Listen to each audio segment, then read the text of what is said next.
तो आज की जो मुरली है उसमें आपको एक चीज देखने को मिलेगी कि जो ज्ञान सरोवर है बहुत ही one of its own kind का एक प्रेमिसेस है मधुबन में। आप देखेंगे बहुत अलग डिजाइन से बना हुआ है। तो जब बाबा के समय या बाबा के घर में जब भी कभी ऐसा कोई प्रोजेक्ट होता है, जो कोई बनता है, तो उस वक्त जब वो प्रोजेक्ट शुरुआत होता है तो उसके पैसे भी नहीं होते, कुछ भी नहीं पता होता कि वो कैसे बनेगा। और पैसे आते हैं तो सिर्फ उतने ही आते हैं कि जितना वो प्रोजेक्ट पूरा हो जाए। और उसके बाद वो प्रोजेक्ट पूरा होता है और वो खत्म होता है। तो ये जो ज्ञान सरोवर, आप अगर कभी नेट पे सर्च करेंगे और कभी जाने का मौका मिले तो जरूर जाएं। तो जब ये उसकी एक नींव रखी गई तो पहले सिर्फ इतने पैसे थे कि उसकी जमीन खरीदी गई। उसकी जमीन खरीदी गई और फिर दादी को ये संकल्प आया, क्योंकि तब दादी चीफ थी, चीफ ऑफ ब्रह्मा कुमारी थी। तो उन्होंने ऐसा लगाया कि एक साल के अंदर अंदर इसको खड़ा करना है। और उसका जो डेट फिक्स कर दी और उस डेट पे इनवाइट भेज दिया गया। किसी राष्ट्रपति को आने इनवाइट, किसी को ऐसे ऐसे बड़े बड़े लोगों को इनवाइट भेज दिया गया। और उसकी डेट पहले फिक्स हो गई और डेट भी उसकी कोई ज्यादा दूर नहीं थी। और दादी कोई, उन्होंने इंजीनियरिंग तो करी नहीं थी, ना कोई प्रोजेक्ट मैनेजमेंट का कोर्स किया हुआ था। मगर उनको ये था कि ये बाबा का कार्य है और इस डेट तक ये जरूर होना चाहिए, कोई डिले नहीं होना चाहिए। कि सेवा है तो सेवा ऐसे नहीं हम आराम से, हमारा मन किया तो किया, नहीं किया तो अपना सो गए जा करके, ऐसे नहीं। तो और उस वक्त ना पैसा था ना कुछ था। उसके बावजूद वो टाइम पे फिक्स, टाइम पे कंप्लीट हुआ। और सारे के सारे भाई बहनों ने उसके अंदर सहयोग दिया। ये कमाल की बात थी। जो शास्त्रों में आता है, शास्त्रों में यही आता है कि आप देखेंगे चाहे भागवत चाहे कथाएं, कि उसमें ये है कि भगवान ने किस तरीके से अपने अपने कार्य पूरे किए। तो वो जब कंप्लीट हुआ तो बाबा ने उसकी कैसे शाबाशी दी है। जैसे एक मसाज करिए, बाबा ने कहा कि आपने बड़ी मेहनत कर रही है, तो बाबा आज मसाज कर रहे हैं, उसके ऊपर पूरी बाणी है। तो 18 जनवरी, सॉरी 18 तारीख की 2023 की आज वाणी है, 18 जून की। इसका टाइटल है ज्ञान सरोवर उद्घाटन के शुभ मुहूर्त पर अव्यक्त बाप दादा के मधुर महावाक्य। कि जब भगवान जब आता है तो वो देखिए, कोई कहीं बैठा है कोई कहीं बैठा है, तो किस तरीके से सबको बाबा खुश करता है। आज स्नेह संपन्न दिवस पर स्नेह के सागर बाप दादा अपने अति स्नेही, स्नेह में समाये हुए लवलीन बच्चों से मिलने हैं। कि जब बाबा आते थे तो बाबा से मिलने से पहले ही बच्चे योग लगाने लग जाते हैं और बाबा की यादों में जैसे खो जाते हैं। और खासकर ये 18 जनवरी 1995 की है। आपको पता है 18 जनवरी तो अव्यक्त दिवस के रूप में मनाया जाता है। तो उस दिन तो और बाबा की यादें आती रहती हैं। तो बाबा ने कहा उनसे समाये हुए जो बच्चे हैं उसमें मिलने आए हैं। सबके स्नेह के गीत बाप दादा सुनते रहे हैं और सुनते रहेंगे। हर एक बच्चे का स्नेह बाप दादा देख, बाप भी गीत गाते हैं, वाह मेरे स्नेही बच्चे वाह। क्योंकि हमारा जो मन है वो तो जैसे बाबा के सामने सदैव प्रत्यक्ष है ही है। ऐसा नहीं बाबा को कुछ मेहनत करनी पड़ती है, या हम जब बाबा के सामने आते हैं वो तो अभी भी बाबा देख रहे हैं। तो बाबा भी गीत गाते हैं, वहां मेरे स्नेही बच्चे वाह। तो बच्चों ने भी आज के समर्थ दिवस को सेवा में साकार किया है और करते रहेंगे। ब्रह्मा बाप भी बच्चों के गुणगान करते हैं, लेकिन साकार रूप से, अव्यक्त रूप में और समीप व साथ का विशेष अनुभव का। ये जैसे जब हम सेवा करते हैं तो उसका हमें कुछ ना कुछ एक वरदान जरूर प्राप्त होता है, कोई ना कोई, या तो हमारी अवस्था में बन जाएगी, या जैसे बाबा ने आज बताया कि समीपता का अनुभव करा रहे हैं, तो उसमें ऐसा समीप अनुभव होता है कि जैसे हम बाबा के बिल्कुल साथ हैं। तो बाबा ने कहा वो अनुभव करा रहे हैं। क्या बच्चों को ऐसा लगता है कि बाप साथ नहीं है? लगता है। साथ जन्म लिया है, साथ सेवाधारी साथी रहे हैं, और आगे भी साथ साथ हैं और साथ साथ चलेंगे। बाबा ने कहा ये कोई जो संगम युग है, ऐसा नहीं है कि बाबा जब तक शरीर में थे तभी का साथ, तभी तक साथ था। ये हमेशा ये पूरा संगम युग, आत्मा जैसे बताया कि शिव बाबा से हम कोई दूर थोड़ी है। ऐसा थोड़ी है कि परम धाम से मधुबन राजस्थान पास में है और दिल्ली और साउथ कोई दूर है। बाबा से तो, बाबा तो जब चाहे जब भी मिल सकते हैं, और हम भी मिल सकते हैं, एक संकल्प की दूरी पर है। तो बाबा ने कहा साथ साथ रहेंगे और साथ साथ चलेंगे। ब्रह्मा बाप को भी अकेले अच्छा नहीं लगता। आप लोगों को लगता है, आप लोगों को लगता है अकेले हैं? साथ हैं, साथ रहेंगे, साथ चलेंगे, साथ साथ राज्य करेंगे। जैसे माँ बाप होते हैं, वो बच्चे को प्यार करते रहते हैं, तो और बोलते रहते हैं कि नहीं नहीं हमें तो आपके बिना अच्छा ही नहीं लगता। बच्चों के बिना कोई घर में रौनक थोड़ी होती है। तो उसी तरीके से हम भी बाबा के बच्चे हैं, तो हमसे रौनक है। तो वो बाबा कह रहे हैं शिव बाप को आराम देंगे और आपके साथ ब्रह्मा बाप भी राज्य करेंगे। सतयुग में शिव बाबा तो जन्म मरण में नहीं आते, तो वो सतयुग में नहीं आते। वहां पे ब्रह्मा बाबा साथ रहेंगे, श्री कृष्ण की आत्मा साथ रहेगी, वो उनके साथ रहेंगे। अपना राज्य याद है ना, आज सेवाधारी हैं और कल राज्य अधिकारी। आज सेवा कर रहे हैं इस संसार को पवित्र बनाने की, और कल उसका जो फल है वो कल प्राप्त होगा, यानी सतयुग में। अपना राज्य सामने दिखाई दे रहा है ना, अपने राज्य का वो स्वर्ग का स्थान, स्वर्ग का दिव्य शरीर रूपी चोला सबके सामने स्पष्ट है ना। आप देखें अपने आप को कि हमें अपना अपना शरीर, कि हम स्वर्ग में कैसे रहेंगे, देवता कैसे उठते हैं, कैसे वो अपना सारा का सारा उनका चाल चलन होता है, तो हमारा कैसा होगा। हमें अपना दिखाई पड़ता है, या हमें लगता है नहीं नहीं हम भी कहाँ, हमारे अंदर तो ये भी कमी है, ये भी कमी है। तो हमें दिखाई पड़ता है, तो जितना जितना पुरुषार्थ करते जाएंगे वो जैसे सामने दिखाई पड़ता जाएगा कि बस बने कि बने, बस धारण किया कि किया, ऐसे अनुभव होता है ना। अपना भविष्य स्पष्ट है ना, तो हमें अपना भविष्य स्पष्ट दिखाई देता है। हमारी बुद्धि की जो तीसरी आंख है वो इतनी खुल गई है पूरी तरह, जैसे सवेरे सवेरे उठते हैं तो आंखें धीरे धीरे खुलती हैं, पहले थोड़ी थोड़ी खुलती है। तो ऐसे ही क्या हमारी ये अज्ञान नींद खत्म हुई है, या अभी भी उसमें ही हम सो रहे हैं। आज वर्तमान है, कल भविष्य वर्तमान हो जाएगा। निश्चय है ना, पक्का निश्चय है। तो वही बताया कि ये निश्चय हो गया है, ज्ञान पूरा समझ आ गया है, या अभी भी उसमें कमी है, पूछ रहे हैं बाबा। सब पुराने पुराने पक्के आए हैं ना। बाप दादा को भी, विशेष ब्रह्मा बाप को भी खुशी है कि स्थापना के एक हैं आदि साथी रत्न, और सामने जो बैठे हैं, और दूसरे, सॉरी, जो सामने बैठे हैं और दूसरे हैं स्थापना की वृद्धि के श्रेष्ठ रत्न। जैसे वो एक गेम होता है जिसके अंदर क्या, वो एक टॉर्च लेकर एक व्यक्ति भागता है, फिर वो आगे जाके दूसरे को दे देता है, फिर तीसरे को। तो इस तरीके से ड्रामा में भी हर एक का अलग अलग पार्ट है। कुछ आत्माएं जो थी बाबा के साथ शुरुआत में आई, जिन्होंने उसकी स्थापना की, यज्ञ की स्थापना की, और उसके बाद कुछ जो है वो यज्ञ को आगे बढ़ा रही है, जैसे हम भी यज्ञ को आगे बढ़ा रहे हैं। तो बाबा ने कहा वो है श्रेष्ठ रत्न। तो इस संगठन में ब्रह्मा बाप दोनों प्रकार के रत्नों को देख हर्षित हुए, और बच्चे भी कितने उमंग उत्साह से शरीर का भी, सेल्वेशन का, सेल्वेशन माना खाना पीना, उसका भी ख्याल ना रखते हुए ठंडी ठंडी हवाओं में पहुंच गए। देखिए बाबा को हर चीज का ध्यान रहता है कि वहां पे ठंडी ठंडी हवाएं चल रही हैं, तो ये ठंडी हवाएं आप बच्चों से सलाम करने आती हैं। वैसे भी देखो, जब राजे तख्त पर बैठते हैं तो पीछे से क्या होता है, चंवर झुलाते हैं ना, वो बड़ा बड़ा पंखा लेके झुलाते हैं ना राजाओं को। तो उससे ठंडी ठंडी हवाएं तो होती हैं, तो ये ठंडी हवाएं भी चंवर झुलाने आती। तो ये ठंडी हवाएं भी जैसे राज्य अधिकारियों के सामने जो झुक रही हैं। आप देखिए ये भारत ही है ऐसा, जब ये भारत का जनगण मन लिखा गया था, तो ये किसी एक अंग्रेज के लिए लिखा गया था, वो जब उसने विजिट किया था। तो उस जो जनगण मन सुन के वो इतना ज्यादा प्रभावित हुआ, और उसके अंदर है ही ऐसी कि धरती भी झुक रही है, आसमान भी आपको सलाम कर रहा है। तो वो बहुत प्रभावित हुआ, फिर वो राष्ट्रगान बना। तो बाबा भी वही कह रहे हैं कि भाई ये जो हवाएं हैं ये आपको जैसे झुलाने के लिए आती हैं, क्योंकि आप सब भी ऊंचे से ऊंची विशेष आत्माएं हो। नशा है ना, तो आज ब्रह्मा बाप विशेष अपने जन्म के साथी और सेवा के साथी, सेवा के निमित्त पहले रत्न, और जन्म के समय के पहले रत्न, दोनों को देख देख हर्षित हो। तो जो बाबा के जन्म के समय के सहयोगी हैं वो भी रत्न हैं, और जो सेवा आगे बढ़ा रहे हैं वो भी रत्न है, तो हम भी रत्न हैं। अच्छा, ये हॉल भी राज दरबार मौफिक बनाया है। तो बाबा के जितने भी अलग अलग जैसे प्रेमिसेस हैं, जैसे शांति वन है, ज्ञान सरोवर है, हर एक की अपनी शोभा है, हर एक का डिजाइन अलग है, और इस तरीके से है कि वो अलग अलग तरीके की ऑडियंस को कवर करता है। तो उस तरीके से बनाया गया। तो ये राज दरबार के मुआफिक बनाया है। ज्ञान सरोवर का जो ऑडिटोरियम हॉल है, राज दरबार लगती है, तो गैलरी में बैठते हैं तो गैलरी वाले भी अच्छे लग रहे हैं।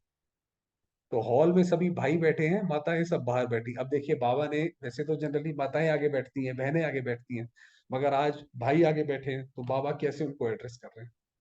अच्छा, आज तो माताओं के त्याग का भाग्य उन्हों को अभी मिल ही जाएगा, क्योंकि माताओं ने त्याग किया ना, कि भाइयों को आगे बिठा दिया। तो बोला कि अच्छा ये तो उन्होंने त्याग किया है, अच्छी तरह से तपस्या कर रही हैं, कर ही रही हैं, तपस्या का फल मिल जाए। ठंडी ठंडी हवा आ रही है तो धूप भी आ रही है। अच्छा, ज्ञान सरोवर कहेंगे या स्नेह का सरोवर कहेंगे? ये जो प्रेमिसेस है, ये जो है क्या है? स्नेह का सरोवर। ज्ञान सरोवर में स्नेह का सरोवर अच्छा है। ये ज्ञान सरोवर सेवा का विशेष लाइट हाउस और माइट हाउस है। वहीं पर ही स्पार्क विंग, ये जो हमारा साइंटिस्ट विंग है, साइंस का विंग है, वो वहीं पे ही है। तो बाबा ने उस वक्त ये बोला था 1995 में कि ज्ञान सरोवर सेवा का विशेष लाइट हाउस और माइट हाउस है। जब ये ज्ञान सरोवर जब बन रहा था तो दादी के तो यज्ञ में पैसे ही नहीं थे। तो दादी ने बोला कि हर एक सेंटर पर एक छोटी सी गुल्लक रखी जाए और हर एक भाई बहन 1 रुपया रोज का डाले। ऐसे ऐसे करके वो पैसे इकट्ठे हुए, तो जब ज्ञान सरोवर बन गया तो वो उठा लिया गया। तो फिर जब उसका उद्घाटन हुआ, जब उद्घाटन में आए तो फिर जो गेस्ट आए उन्होंने पूछा कि दादी इतना बड़ा आपने कैसे बनाया, इसकी इतने बड़े की प्लानिंग, आप सोचिए छोटा सा घर बनता है तो कितनी परेशानी होती है, कभी ये खत्म कभी वो खत्म, और आपके पास तो ना कोई लेबर ना कुछ। तो दादी ने फिर ऐसे बताया कि हमने ऐसे ऐसे करके हर एक के कड़े कड़े इकट्ठा करके बनाया। इस धरनी से अनेक आत्माओं के भाग्य का सितारा चमकेगा। अनेक आत्माएं अपने बिछड़े हुए बाप से मिलन मनाएंगी। कि बाबा से तो बिछड़ी हैं सारी। अनेक आत्माओं के दुख दूर करने वाली धरनी है। सरोवर में आते ही सुख की लहरों में लहराने का अनुभव करते रहेंगे। जैसे ही बाबा ने कहा, जैसे ही इसके अंदर आएंगे तो एकदम सुख में लहरा जाएंगे आप। इस ज्ञान सरोवर द्वारा 3 प्रकार के लोग 3 प्रकार की प्राप्ति के अधिकारी बनेंगे। कोई वर्षे के अधिकारी, माना सतयुग में जो उन्हें प्राप्त होगा। कोई वरदानों के अधिकारी, कि जैसे यहाँ पर आएंगे तो बाबा से कोई विशेष वरदान प्राप्त हो गया, किसी भी तरीके बहुत सारे वरदान, किसी को बोलने का वरदान प्राप्त है, किसी को लेखनी का वरदान प्राप्त है, तो कोई ना कोई वरदान प्राप्त हो जाएगा। और कोई सिर्फ दुआओं के अधिकारी, कि बाबा के बन गए तो जैसे दुआएं, जैसे माँ बाप बच्चों को सदैव दुआएं देते रहते हैं, चाहे बच्चा जैसा मर्जी सही, नालायक भी सही, तो भी माँ तो उसे दुआएं देती रहती है। तो ऐसे ही बाबा भी हमारा माता पिता है। तो कहते ही है माता पिता, हाँ, हम बालक तेरे। तो 3 प्रकार के प्राप्ति संपन्न ये श्रेष्ठ स्वरूप। साधारण आत्माएं आएंगी और फरिश्ता जीवन का अनुभव कर, वहां पे आप जाएंगे आपको ऐसे ही लगेगा, खासकर वो विदेशियों के लिए बना है, तो ऐसे ही लगता है कि यहाँ सारे फरिश्ते घूम रहे हैं, क्योंकि विदेशी भी जब ज्ञान में चलते हैं बहुत गहराई से चलते हैं। साथ साथ अनेक ब्राह्मण आत्माएं तपस्या के सूक्ष्म अनुभूतियों द्वारा अव्यक्त पालना और सूक्ष्म योग के सहज अनुभव और प्राप्तियों का लाभ लें। कई ब्राह्मण आत्माओं की श्रेष्ठ आशाएं स्व उन्नति की पूर्ण होने का साधन बहुत श्रेष्ठ है, क्योंकि कई आत्माओं की अपने आप अपनी उन्नति को लेकर भी बहुत आशाएं रहती है कि हमें ऐसा अनुभव हो, हम भी उन्नति करें, ये विकार से मुक्त हो जाएं, है ना। तो बाबा ने कहा वो भी यहाँ पे आकर मुक्त हो जाएंगे। स्थान तो कॉमन है, लेकिन स्थिति श्रेष्ठ अनुभव कराने वाला है। विधि पूर्वक ज्ञान के नॉलेज को विश्व में प्रत्यक्ष करने का स्थान है। ये जो बोला विधि पूर्वक है, ये उस वक्त ये साइंस इंजीनियरिंग विंग बना नहीं था, ये बाद में फिर ये सारे बने हैं, मगर बाबा ने हिंट पहले ही दे दिया था। बाबा की जो मुरली है तो बाबा इशारों इशारों में बात करते हैं, कि जैसे कोई बड़ा व्यक्ति होता है, वो पोएटिक भी होता है, फिलोसोफर भी है, तो बाबा की आपको उसमें सारी चीजें वो मिलेंगी। तो ये विधि पूर्वक ज्ञान के नॉलेज को विश्व में प्रत्यक्ष करने का स्थान है। और सबसे पहला फायदा तो बाप और बच्चों के मिलने का है। सबसे बड़ा जो खास बात है कि बाबा आए और हम बच्चे बाबा से मिले। देखो, डबल संख्या में मिल तो रहे हैं ना, ज्यादा भाई बहन बैठ सकते हैं तो डबल संख्या में मिल रहे हैं, चाहे बाहर बैठे हैं या कहाँ भी रहे हैं, डबल संख्या तो है ना। तो सबसे प्रत्यक्ष फल बच्चों की संख्या डबल मिलन मना रही है। समझा? ऐसे सरोवर में सरोवर बनाने वालों को, सहयोग देने वालों को, संकल्प से हिम्मत दिलाने वालों को, स्नेह के हाथों से सरोवर को संपन्न करने वाले देश विदेश के बच्चों को पदम गुणा मुबारक हो। तो ये जो ऐसी जगह बनी, तो उसमें जिस जिसने भी जैसा जैसा भी सहयोग दिया, किसी ने मन से ही दिया, चलो किसी के पास पैसे नहीं है, उसने मन से ही और भाई बहनों का सहयोग बढ़ाया कि हाँ हाँ करो। सबको जो है मुबारक हो, सबका अपना भाग्य बना। अब इस स्थान से जो जो भी किसी को सुख शांति की प्राप्ति होगी, तो उसको उसका कमीशन जो है उसके पुण्य कर्म के रूप में जमा होता रहेगा, मिलता रहेगा। ये पहला ही स्थान है जिसमें छोटे बच्चों से लेकर जो भी ब्राह्मण है उनके सहयोग का तन मन धन लगा है, वही जो बताया कि उस ये बनाया ही ऐसे था, इसके पैसे थे ही नहीं। तो बाबा ने कहा कि ये पहला स्थान है जिसके अंदर हर एक ने कुछ ना कुछ कला। बहुत सारे छोटे बच्चे थे, वो अपनी गुल्लक जाके वहां पे फोड़ के आते थे। तो ऐसे थे। तन से ईंटें नहीं भी उठाई हैं, लेकिन तन से अपने अपने साथियों को साथी बनाया है, उमंग दिलाया है। तो ऐसे स्नेह, सहयोग और शक्ति की बूंद बूंद से सजा हुआ सरोवर श्रेष्ठ सफलता का अनुभव कराता है। बाबा ने कहा ये बूंद बूंद से ये जो ये घड़ा भरा है, ये हमेशा ही ये श्रेष्ठ फल देता रहेगा। तो सभी सहयोगियों को, कोने कोने के विदेश देश वालों को, और विशेष जिन्होंने ठंडी ठंडी हवाओं में, बारिश में भी हिम्मत नहीं हारी है। ऐसे तो भगवान आता है, हमने कितनी बार देखा, कभी हल्का सा भी मौसम होता है तो बाबा जरूर ध्यान देते हैं कि बच्चों को जरूर ऐसे तकलीफ हुई हो। तो कितनी, आप देखिए, जब हम कहते हैं कि वो हमारा प्यारा पिता है, तो वो सारी चीजों का ऐसे करके ध्यान रखता है। जो भी बात कर रहे थे कि ड्रामा कल्याणकारी है, तो इसलिए ड्रामा में भी कुछ गलत नहीं हो सकता। तो बाबा ने कहा हिम्मत नहीं हारी है, उनको विशेष मुबारक है, मुबारक है। बाप दादा जानते हैं बच्चों ने थोड़ी तकलीफ तो उठाई, लेकिन प्यार से उठाई है। कि बनाना पहले तो ये होता था कि जो वो मधुबन में, वो तो पहाड़ियां हैं वहां पे सारी, तो पहाड़ियों पे बनाना तो बहुत मुश्किल होता है, लेबर नहीं मिलती, लेबर ऊपर नहीं आ पाती है, सामान नहीं ऊपर आ पाता, सब कुछ महंगा होता है। तो वहां पे तो जो फिर अ, आते थे क्लास में भाई बहन, बूढ़ी बूढ़ी माताएं, वो सारे काम करने लग जाते थे। तो बाबा ने कहा कि सबने उठाई है। मोहब्बत में मेहनत का अनुभव नहीं किया है, और जहाँ हिम्मत है वहां बाप दादा की पदम गुणा मदद भी है ही। जब हमने कोई कार्य करने की ठान ली, तो उसमें बाबा की मदद तो गारंटेड मिलेगी ही मिलेगी, ऐसा नहीं हो सकता कि ना मिले। इसलिए बाप दादा मसाज करते रहते हैं, करते रहे हैं, करते रहेंगे। ये जो मसाज क्या है कि कोई अनुभव करा देंगे, आप काम करोगे मगर थकावट नहीं होगी, मन में इतनी खुशी होगी, आपका मन झूम उठेगा, आपका मन कहेगा ये तो और करो और करो। सेवा तो चीज ही ऐसी है, उसका प्रत्यक्ष फल जब पुण्य का मिलना शुरू होता है, तो आत्मा उसमें झूम उठती है, आत्मा तो कहती है भाई और करते चलो। अच्छा, यहाँ के इंजीनियर्स हाथ उठाओ, समय पर संपन्न करने की बहुत बहुत मुबारक। वही बताया कि ये समय पर संपन्न हुआ।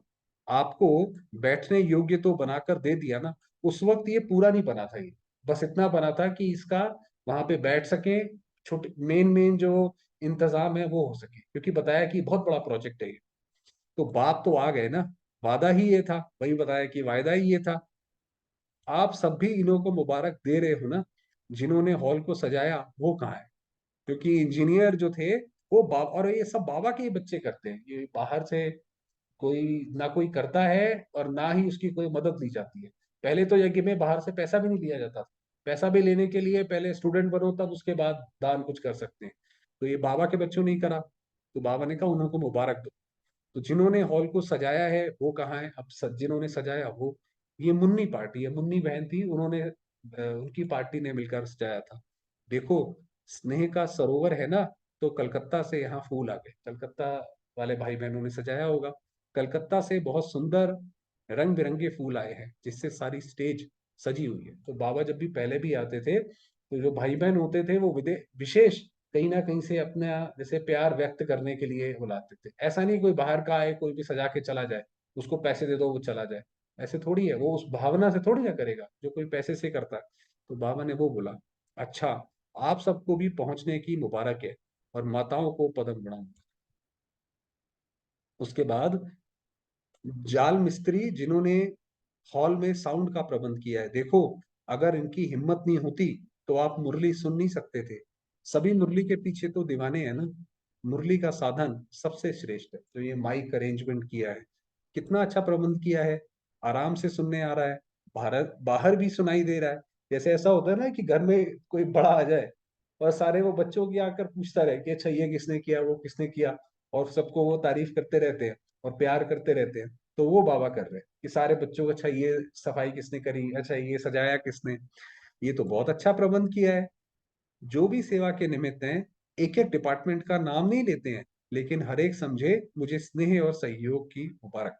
आप सोचिए, भगवान जिसके मिलने के लिए दुनिया में लोग कहाँ कहाँ क्या क्या नहीं जाते, उसकी मूर्ति देखने के लिए इतना परेशान होते हैं, इतनी दुख तकलीफ लेते हैं, और वो किसी को अगर मुबारक दे, अपनी दुआएं दे, तो और इससे बड़ा उस आत्मा को क्या चाहिए।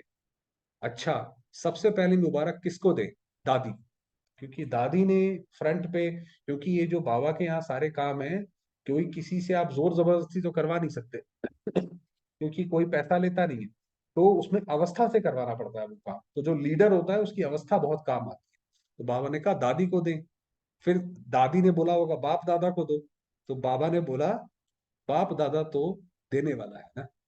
बाप दादा सदा कहते हैं कि बच्चों का नंबर वन सर्वेंट है तो बाप है। ये देखिए, ये जब भगवान नीचे आया और उसने हमारे लिए बोला कि बच्चे मैं तो तुम्हारा सर्वेंट हूँ, तुम ही मेरे मालिक हो, तो फिर जो है आत्मा बाबा के सामने झुकती है। बाबा ने बोला कि नंबर वन सर्वेंट हूँ। बाप तो सदा सेवाधारी है, लेकिन बच्चे भी सेवा में बाप से भी आगे सहयोगी है। क्या एक एक का नाम ले, लेकिन दिल में एक एक बच्चे का नाम ले रहे हैं और याद प्यार दे रहे हैं। सभी डिपार्टमेंट को मुबारक है। लाइट के बिना भी काम नहीं, माइक के बिना भी काम नहीं। लाइट, माइट, माइक, सभी को मुबारक। अच्छा, जो बहनें हैं, टीचर्स हैं जो समर्पित है, अब उनसे बात करते हैं। आप लोग नहीं होते तो सेंटर्स नहीं खुलते। एक एक ने देखो कितने सेंटर्स खोले हैं।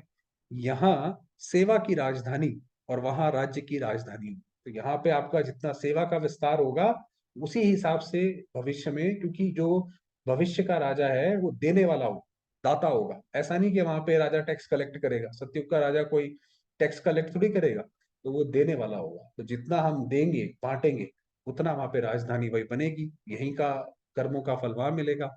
अच्छा, पांडव भी देख रहे हैं, पांडव माना भाई। अच्छे अच्छे पांडव भी पहुंच गए हैं। पांडव के बिना भी गति नहीं है, लेकिन पांडवों ने शक्तियों को आगे रखा है। कि बाबा ने जब मैं बहनों माताओं को आगे रखा, तो हम भी बहनों माताओं को आगे रखते हैं। आप लोगों ने रखा है कि बाप ने रखा है? फॉलो फादर किया है भाई, बाबा ने जैसे किया तो उसको फॉलो किया है। वैसे आप सभी भी बाप के समीप बैठे हो। ऐसे नहीं समझना यही है समीप, लेकिन जो सामने है वो अति समीप है। डबल फॉरेनर्स भी आए हैं, ये भी कमाल कर रहे हैं, विदेशी जो है। देश विदेश में प्रत्यक्ष करने की सेवा बहुत अच्छी कर रहे हैं और करते रहेंगे। अच्छा, फिर बाप दादा ने ज्ञान सरोवर की विशाल स्टेज पर खड़े होकर इंजीनियर्स के साथ मोमबत्ती जलाई तथा मुख्य टीचर्स एवं दादियों के साथ केक काटी। फिर मुख्य दादियां बाप दादा के साथ हॉल के बाहर प्लाजा में आई, जहां पर बाप दादा ने 2000 से भी अधिक संख्या में बैठी हुई माताओं को हाथ हिलाते हुए मुलाकात की और ध्वज फहराया। तत्पश्चात जो महावाक्य उच्चारे वह इस प्रकार। ये बाबा अब आगे क्या बोला। बाप दादा, आप सभी बच्चों के दिल में जो बाप के स्नेह का झंडा लहरा रहा है, उसको देख हर्षित हो। तो बाबा क्या देख रहे हैं कि हमारे मन में कौन सा, क्या विचार है, क्या भावना है। इसीलिए कहते हैं अभी भगवान को जो है भावना चाहिए, भगवान को बुद्धि नहीं चाहिए। उसको पसंद ही भोले भाले बच्चे आते हैं, इसीलिए उसको भोलानाथ कहते हैं। तो बाबा ने कहा वो देख रहे हैं, ये सेवा के लिए है। और बाप बच्चों के बीच में दिल में स्नेह का झंडा है। तो जैसे ये फ्लैग सेरेमनी करते हो तो ऊंचा लहराते हो ना, ऐसे ही सदा स्नेह में ऊंचे से ऊंचा लहराते हो। तो बाबा जो है स्नेह का सागर है। क्या अर्थ है कि परमात्मा स्नेह का सागर है? क्या अर्थ होता है उसमें डूबने में? वो जैसे वो लहराते रहो, वो अनुभव करते रहो। ये झंडा भी बाप को प्रत्यक्ष करने का झंडा है। प्रत्यक्ष करने का झंडा माना कि सारी आत्माओं को पता पड़ जाए कि उनका, जो हम सबका पिता है, वो शिव बाबा आ गया है। उसको बोलते हैं प्रत्यक्षता। तो बाबा ने कहा उसका झंडा है ये कपड़े का झंडा है। लेकिन इस कपड़े के झंडे में आप सबका आवाज समाया हुआ है। क्योंकि आपको पता है झंडा जब ध्वजारोहण होता है, तो वो जैसे उसका सिंबल होता है, शक्ति का प्रतीक होता है कि भाई हमने ऐसा कार्य करेंगे या कर लिया। तो बाबा ने कहा आप सबका आवाज समाया हुआ है कि बाप आ गए हैं। ये बाबा ने कहा अंत में ये सारे ये बात मानेंगे कि जो हमारा पिता है वो आ गया, बाप आ गया। यही प्रत्यक्षता का झंडा अभी कोने कोने में लहराएगा और आप सभी वह लहराता हुआ प्रत्यक्षता का झंडा देखेंगे, सुनेंगे, हर्षित होंगे। बाबा ने कहा हम उसी के लिए, ये हमारा मिशन है कि ये जो सबसे बड़ा जो कार्य है, इसमें हम मददगार। बाबा ने कहा अंत में ऐसा होगा। तो आज ज्ञान सरोवर में है, कल विश्व में ये झंडा लहरा। आप सभी को तपस्या करनी पड़ी, उसकी मुबारक। क्या होता था कि यज्ञ में हमेशा एक जैसे रीत रही है कि जब भी ऐसी किसी चीज की जरूरत पड़ी है, चाहे धन की, या जैसे इतना बड़ा ज्ञान सरोवर को बनाना था, तो उसमें योग लगाते थे, सारे के सारे बाबा को योग लगाते, तो वो तपस्या कहते हैं उसको। तो बाबा ने कहा आपको तपस्या करनी पड़ी, उसकी मुबारक है, लेकिन बहुत आराम से अच्छे बैठे हो, और जितना आपको देखने में आ रहा है उतने अंदर पीछे वालों को नहीं है। आप बाहर नहीं थे, लेकिन दिल के अंदर थे, क्योंकि कुछ माताएं बाहर बैठी थी ना, तो बाबा ने कहा आप बाहर नहीं हो, बाबा के दिल में बैठे। तब बहुत बहुत खुश नसीब हूं, इसलिए सदा खुशी बांटते रहे, खुश रहना और खुशी बांटते रहना। फिर बाप दादा ने चारों ओर बने भवनों पर अपनी दृष्टि डाली, तथा पुनः हॉल में आकर सभी इंजीनियर्स को अपने हस्तों से टोली खिलाई। आप देखिए, जब भगवान जो आता है, जो बोला कि ज्ञान देता है, तो ये इतना शक्तिशाली उसकी वाणी है कि कोई मुर्दा भी उठ के खड़ा हो जाए तो सेवा कर। तो ज्ञान सरोवर में सेवाओं प्रति बाप दादा की इच्छा है। फिर बाबा ने सेवा कैसे करनी, ज्ञान सरोवर का ऐसा प्रोग्राम बनाओ जो विश्व में ऐसा सेवा समाचार किसी स्थान का नहीं, चाहे यूएन हो या उससे भी बड़ा स्थान हो, उससे भी बड़ा हो जाए, ऐसी सेवा करो कि यूएन, यूनाइटेड नेशंस, उससे भी बड़ी हो। इसमें सबका तन भी लगा है, मन भी लगा है, और छोटे बच्चों से लेकर बूढ़ों तक सभी का धन भी लगा है। तो जैसे सबके सहयोग की उंगली लगी है, वो जो वो दिखाते हुए गोवर्धन पर्वत में भगवान ने उठाया, तो ये वास्तव में गोवर्धन पर्वत है, ये जिसमें सबने अपनी अपनी उंगली लगाई है। तो सेवा में भी सबके सहयोग की उंगली लगनी ही है। प्लान देते रहो, लेकिन प्लान बनाने के टाइम दे, जैसे मान लो आपस में डिस्कस कर रहे हैं, तो बाबा ने कहा आप अपना प्लान दो, अपना सोच विचार दो, तो देने के टाइम मालिक बनकर दो। जब आप दे रहे हो तो पूरी अथॉरिटी के साथ दो, पूरे विश्वास के साथ दो, पूरे कॉन्फिडेंस के साथ दो, कि ऐसे करके ये इसकी अच्छी बात है, ये इसकी अच्छी बात नहीं है। तो ऐसे करके अपना प्लान रखो सामने, अपनी बात जो सामने रखनी है।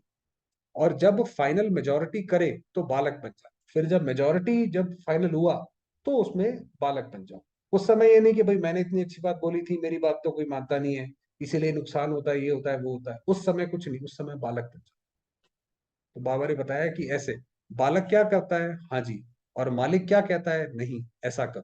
तो बालक और मालिक दोनों का बैलेंस रहे, कहाँ बोलना है, वहां जहां बोलना जरूरी है वहां बोलो, और जहां नहीं बोलना है, जहां एक्सेप्ट करना है वहां पे एक्सेप्ट करो, ये कला आनी चाहिए। प्लान देना अच्छा है, लेकिन प्लान होना ही चाहिए ये सोच के नहीं कि मैं बोल रहा हूँ ना, मैं इतना होशियार हूँ, मेरी कोई बात नहीं समझता, देखो इनको पता ही नहीं है कि क्या मैंने क्या क्या पढ़ा हुआ है। तो ये तो अपना अहंकार है। अपना प्लान दो, विचार दो, जो होगा उसको एक्सेप्ट, जो होगा वो अच्छा। किनारा नहीं करो, किनारा माना कि चलो भाई छोड़ो, हम तो अपने जा रहे हैं, यहाँ तो अब लोग अपनी अपनी चलाते हैं हम तो जा रहे हैं। प्लान दो, लेकिन बालक भी बनो, मालिक भी बनो। बनाने के टाइम मालिक, और फाइनल के टाइम बालक। बालक और मालिक बनना आता है, कि सिर्फ मालिक बनना आता है, क्योंकि सभी होशियार हो गए हैं ना, मालिक जल्दी बन जाते हैं। भाई सारे के सारे भाई हमारी बात करो। तो सेवा भी करनी है, और सेवा के पहले स्वयं परिवर्तक दोनों ही चाहिए ना, सेवा तभी होगी जब स्वयं परिवर्तन करेंगे। मधुबन निवासियों से बाप दादा ने आबू के भिन्न भिन्न स्थान पर सेवा में उपस्थित भाई बहनों से हाथ उठवाया। देखो, पीस पार्क भी कम नहीं है, ये एक और प्रेमिसेस है, पीस पार्क। लंदन अमेरिका सबको भूल जाता है, जो पीस पार्क देखते हैं तो कॉपी करने की कोशिश करते हैं। तो जो भाई बहन जाते हैं, बड़े बड़े भी जाते हैं, वो पीस पार्क देखते हैं तो उसको अपने यहाँ कॉपी करने की कोशिश करते हैं। लेकिन कितना भी कॉपी करें, रूहानियत की झलक तो आ नहीं सकती, प्यार की झलक तो आ नहीं सकती। तो माना जो एक जैसे परिवार का जो स्नेह है, जिस तरीके से वो बना है, वो तो नहीं आ सकता है। तो मेहनत का फल मिल रहा है, मेहनत तो अच्छी की है, प्यार से मेहनत की है ना, सिर्फ पानी नहीं दिया है, लेकिन प्यार का पानी दिया है, इसलिए वायुमंडल न्यारा और प्यारा है। और ज्ञान सरोवर वाले भी बहुत प्यार से मेहनत कर रहे हैं, अच्छी रिजल्ट है। और निश्चय बुद्धि सबसे नंबर वन है। कितना भी कोई जाकर हिलाता है, नहीं तैयार होगा। वही बताया कि इतना कम समय में, इतना कम समय था कि सब ये कहते थे अरे दादी ये तो बहुत दिक्कत हो गई, ये तो इतने समय में नहीं बनेगा। तो बाबा ने कहा कोई भी जाकर हिलाता है, नहीं तैयार होगा। जितना वो ना करते हैं उतना ये हाँ करते हैं, इसलिए निश्चय की विजय होती है। मगर जो जिसके साथ में भगवान है, उसकी विजय निश्चित है। तैयार होना ही है, बाप को आना ही है। और तब बाबा की भी 15 मणि फिक्स हो गई थी कि बाबा ने भी आना है, इसलिए मुबारक हो निश्चय की। अच्छा, तलहटी वाले भी मौज में आ गए हैं, मेला मनाने की तैयारी कर। अच्छा है, रौनक तो चाहिए ना, कोई नवीनता चाहिए ना। ओम शांति भवन के हॉल में तो सदा बैठते ही हो, लेकिन नवीनता भी चाहिए ना, नीचे ओम शांति भवन जो है शांति वन में। और कितनी आत्माओं का संकल्प पूरा हो जाएगा, उल्हाने कम हो जाएंगे। तो तलहटी में ठीक तैयारी हो रही है। बड़ी बात तो नहीं लगती है, खुशी में मुश्किल भी सहज हो जाती है। अच्छा, आबू निवासी क्या कर रहे हैं, सहयोग का साथ दे रहे हैं, ये बताया। थोड़ा समय कम रह गया है, थोड़ा वरदान पड़ गया कि आज की लंबी। कमजोर संकल्पों की चाल को समाप्त कर स्वतंत्रता के बंधन से मुक्त होने वाले स्वतंत्र आत्मा। तो जैसे मकड़ी अपना जाला बुनती है, और फिर जब जाला बुन लेती है तो उससे निकलने के लिए वो जाला ही खा जाती है, और फिर उससे बाहर निकलती है। इसी तरीके से इतना ही सीख लें मकड़ी से कि जो हमारे हमने विचार करे हैं उसमें उलझ ना जाए, उससे बाहर हम निकलना भी जाने। परतंत्रता का बंधन अपने ही मन के व्यर्थ कमजोर संकल्पों की जाल है, कि जब हम किसी और के उसमें अपने आप को परवश महसूस करते हैं, वो हमारे ही संकल्पों का जाल है। ये जाल क्वेश्चन के रूप में होती है। जब क्वेश्चन उठता है पता नहीं क्या होगा, ऐसा तो नहीं होगा, तो जाल बन जाती है। कई भाई बहनों को लगता है ना कि भाई पता नहीं विनाश होगा नहीं होगा, क्या होगा कैसे होगा, उसमें ही उलझ जाते हैं। लेकिन संगम युगी ब्राह्मणों का एक ही समर्थ संकल्प हो कि जो होगा वह कल्याणकारी होगा, श्रेष्ठ व अच्छे से अच्छा होगा। इस समर्थ संकल्प से जाल को समाप्त कर दो, तो बंधन मुक्त स्वतंत्र आत्मा बन जाए। बस हमेशा याद रखो कि जो हो रहा है बहुत अच्छा, आगे भी बहुत अच्छा हो। सोचने की कोई ऐसी जरूरत नहीं है, परेशान होने की कोई जरूरत।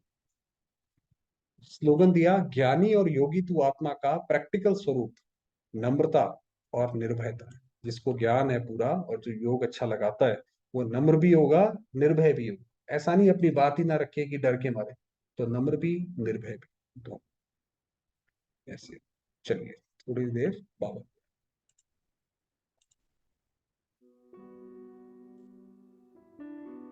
इस परम धाम में जाकर बाबा के सामने बैठ जाए।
हम्म।